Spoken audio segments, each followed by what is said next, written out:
Hey guys, I'm Danielle Lowndes. I'm the broker owner at Keyrenter, St. Charles Property Management. And today I am here with Kathryn Shellhase with Goosehead Insurance. And Kathryn is going to give us a bunch of information today about landlord-renter insurance policies. So Kathryn, thank you so much for taking the time today to talk to us. You are very welcome, and welcome to you. All right, so let's just start off. So first question that I had was, why do landlords need to add their property manager as additional insured? Well, because you are entering into a partnership with your management company. You're trusting them to take care of your property, and so you're a team. Mm-hmm. You want to be a team, and so it makes, heaven forbid, during claim time, it makes it easier.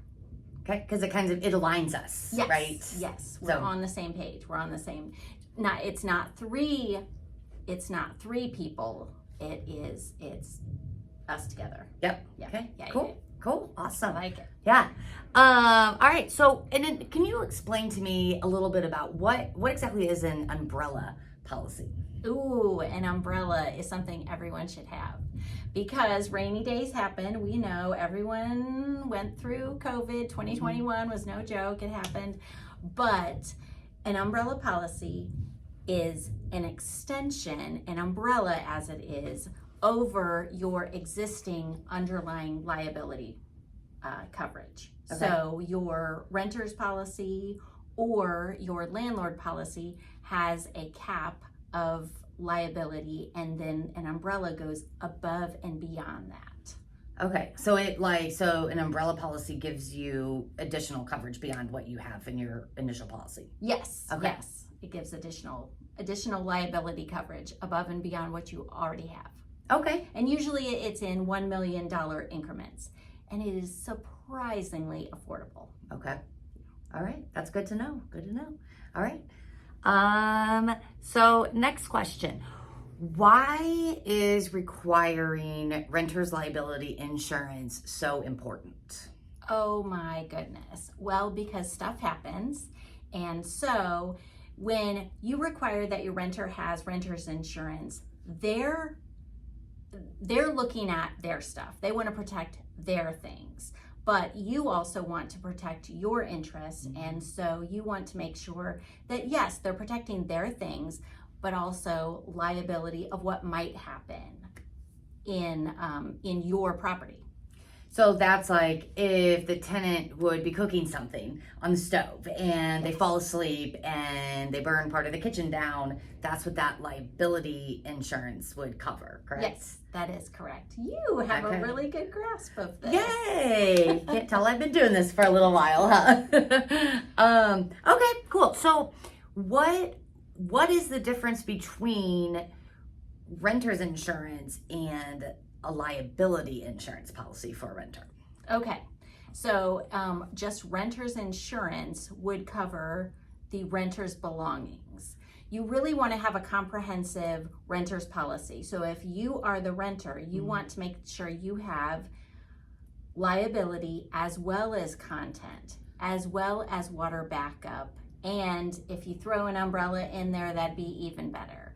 And as a landlord, you want to make sure that your renter does have liability coverage at the level that you set and water backup, and also encourage them to cover their things, because in a loss, they want to be made whole as well. Okay.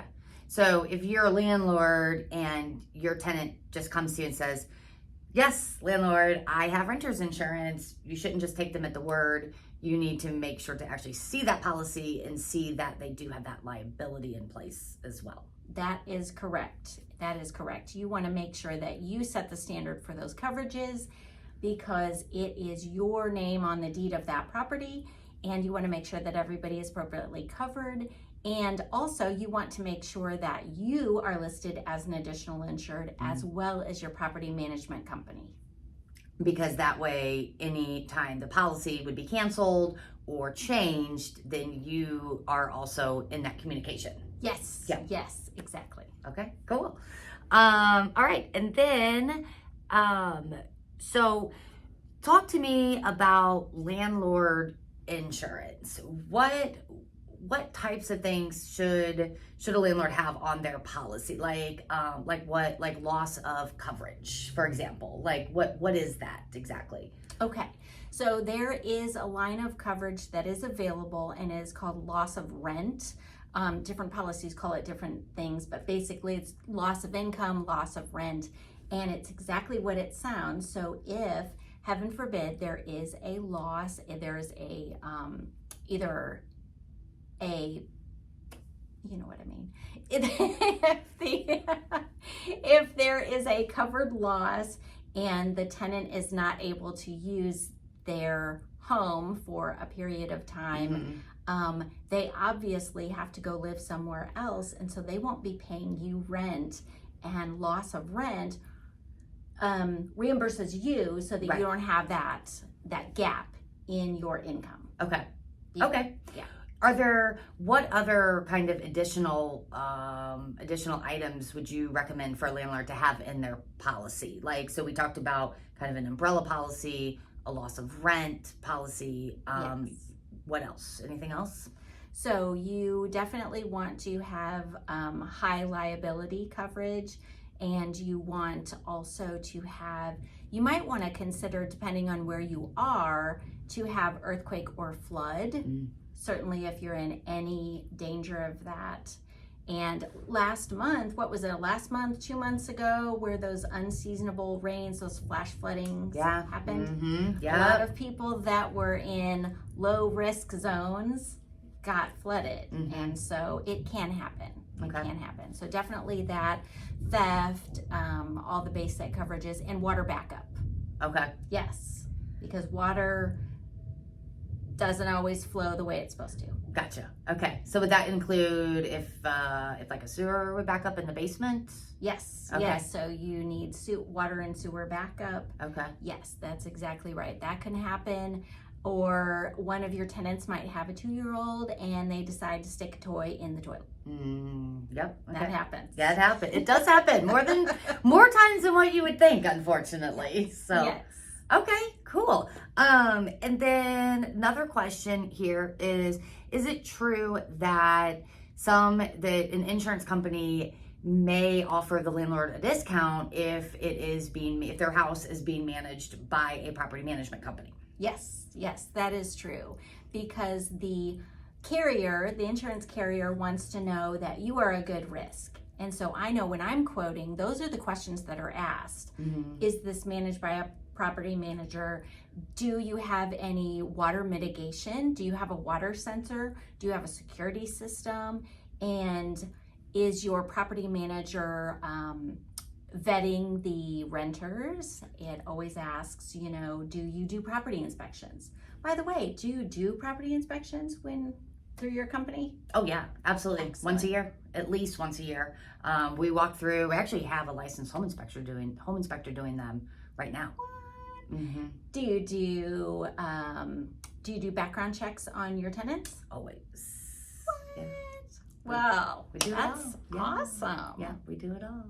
One other thing that you had told me before we started these questions was that another question that you do ask as well, that is important to the insurance companies, is if it's not only being professionally managed, but if that's by a company or just an individual. Is that right? Yes. Whereas having Uncle Fred check on your property is great. It's just a little better if Uncle Fred has a company and does it professionally. Okay. Yes. Cool. Well, thank you, Kathryn. This was awesome. I really appreciate it. Very welcome. You did Thank great. you. You did great.